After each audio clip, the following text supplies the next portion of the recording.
Hey, this is Mike Barnes, the financial first responder. Hey, I got an important question for you. Sorry I'm coming so late to you, but I was traveling today, handling some family business. But as promised, I'm here today.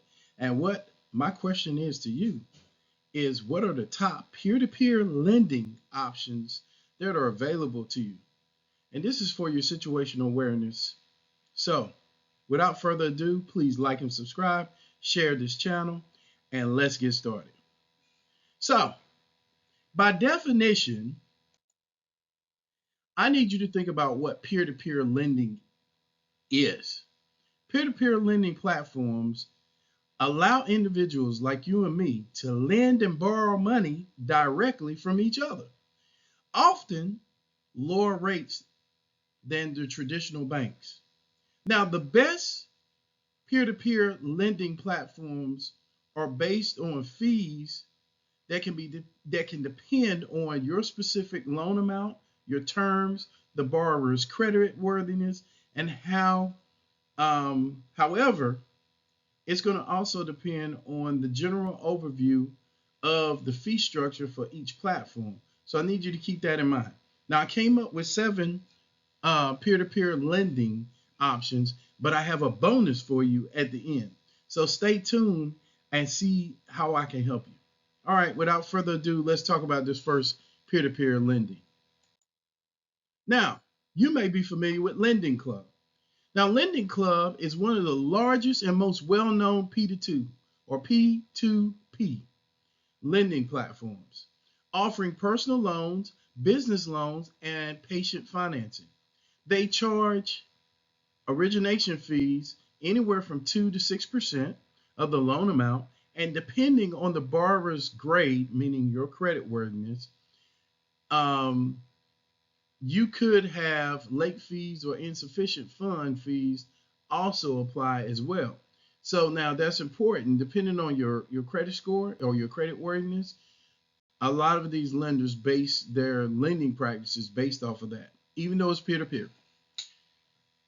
So let's talk about the second one. Well, Prosper. See, it's similar to Lending Club. Prosper offers personal loans with competitive rates and terms. Now, what they do is they charge origination fees based on 1 to 5% of the loan amount, depending on the term, the borrower's credit worthiness, and also if there's late fees or insufficient funds fees that could apply to the loan as well. It's important, highly important, that if you decide to go this route, that you treat it just like you would your regular credit. Pay your bills on time, pay them often, pay them fast, back at least. All right, Upstart. So this is the third one. It's known for its use of AI or artificial intelligence in its lending process. Upstart offers personal loans for various purposes. Charges origination fee between 0 to 8% of the loan amount, and depending on the borrower's credit worthiness or other factors, that could affect your credit as far as your actual rate. But remember, late fees and check processing fees may apply as well. Remember, you borrow the money, or if you lent the money, you'd want to get your money back in a timely basis, right? Funding Circle.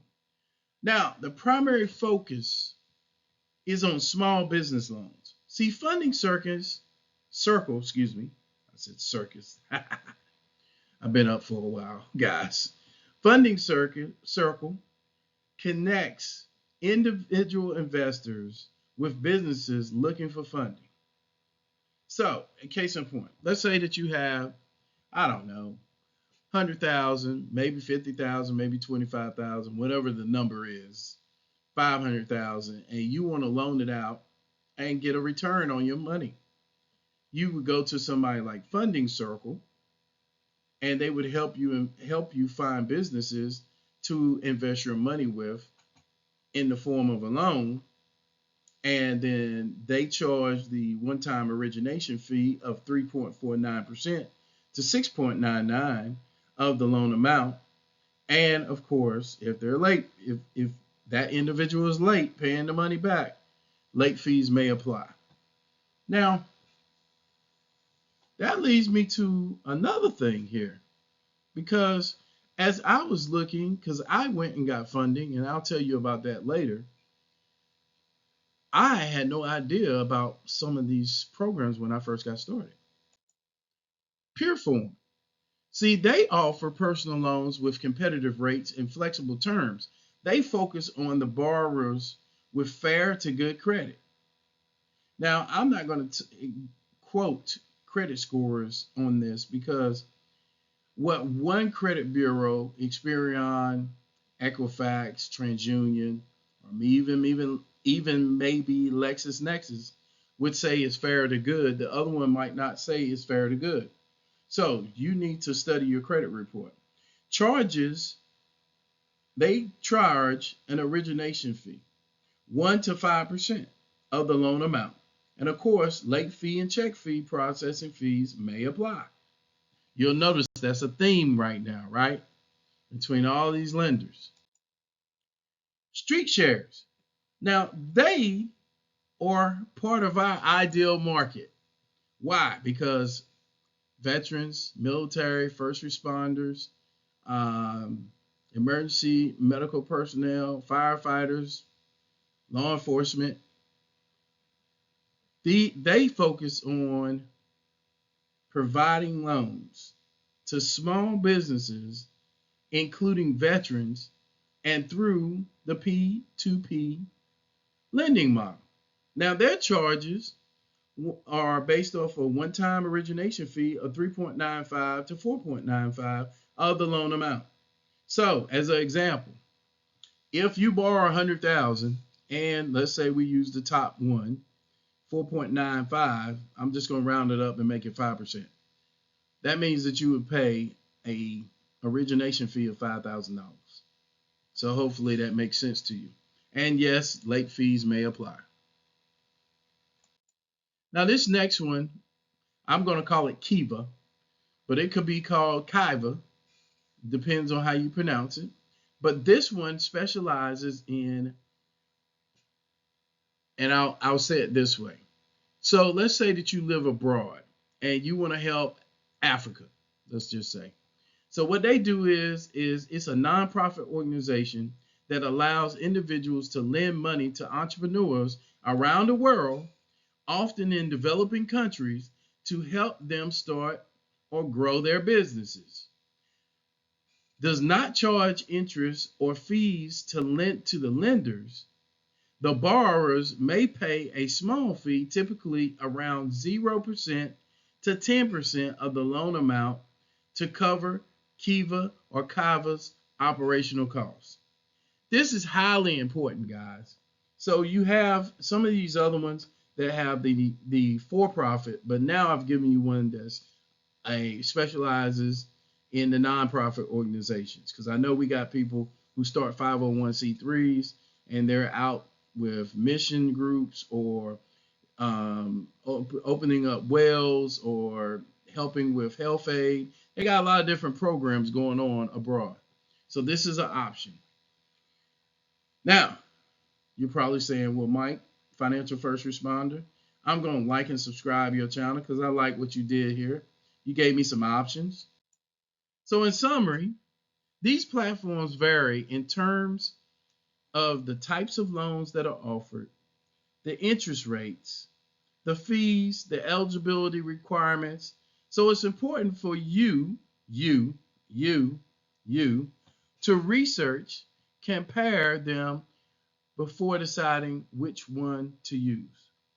Now, based on the fee structure, Upstart and Kiva stand out as potentially having your lower fees for borrowers. But the best platform for you would depend on your specific circumstances and the loan terms you're looking for. It's important to carefully review the fees and terms of each platform before deciding which one to use. Now, I promised you a bonus, and I'm going to give you that bonus right now. Now, I need you to like and subscribe my channel and hit that notification bell so whenever I put something out, you know what it is. So here's the bonus. Now, this company, I've used them personally, and they can go up to 250,000 without a credit check. What they do is they do a soft pull based off your name and your address, and then once you decide you want to do funding, then they do a hard pull. Now, hard pull means that they actually pull your credit. This is seven-figure funding. This is my affiliate link, which means that if I refer you and you do a loan, they pay me for a referral fee. So I'm just telling you that up front, being transparent. But the one thing I do know is you need to, this right here, take action. Take action. I need you to please like and subscribe and share my channel. And maybe this will help an entrepreneur, a veteran, military, that could be active, reservists, National Guard. It may help law enforcement. It may help emergency medical personnel, or it may help firefighters. This may help you get your business funding that you need. I hope this information has been impactful. It's been helpful. I ask that God bless you and your business, and that you have a good day and a good evening. Until we talk again, God bless. This is Mike Barnes, the Financial First Responder. Thank you for your time.